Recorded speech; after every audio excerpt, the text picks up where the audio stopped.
Environmental racism is a justice issue. Environmental racism is defined as social heritage issue in the distribution of the environmental bads due to their intentional or institutional reasons. In layman's terms, environmental racism is when people who are of minority races are living in communities where they suffer through the worst pollution in the area. Often, the people living in these areas have no means of getting out due to their low income and other social factors. Now, not only are they suffering through these adverse environmental conditions, they're not getting any of the benefits from the industries forced on them.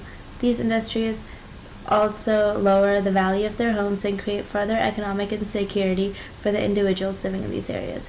The only people benefiting in these unjust situations are the industries that have moved into these areas.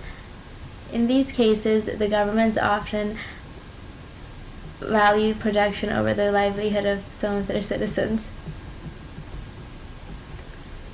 In Phoenix, environmental racism was encouraged through rapid growth. With federal funding, major improvements to roads, bridges, water, and sewer lines were created. The boom of construction also included skyline buildings in downtown Phoenix.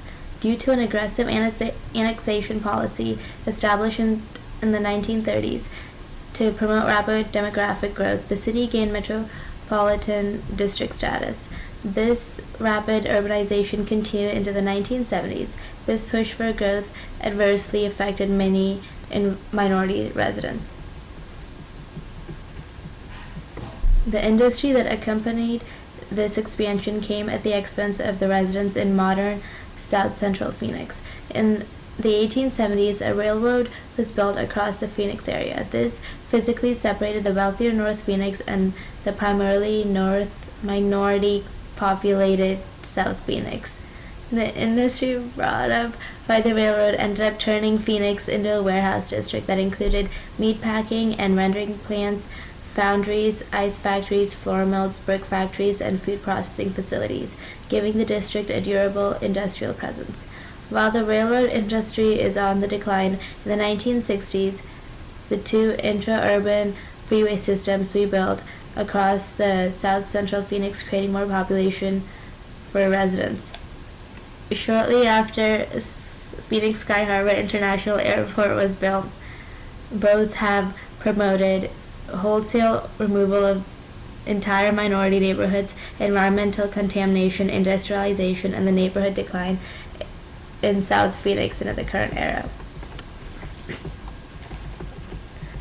In the past, these industries have caused outlandish adverse health effects for populations living in these areas. In the 1920s, conditions were at their worst. Area of housing comprising a mix of tents with hastily erected shacks of cardboard and scrap wood with no water or sewage were clustered between factories, warehouses, and stockyards. Horton, 1941. Residents suffered from malnutrition with outbreaks of typhoid and tuberculosis. Data from Depression era also showed that infant mortality rates were 3 times higher for minority populations than for white populations. These adverse conditions for minority populations in South Central Phoenix helped Arizona attain the highest infant mortality rate in the nation.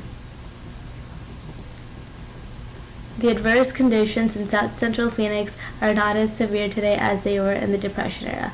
However, the systematic racial zoning and the industrializing effects are clear in Phoenix today.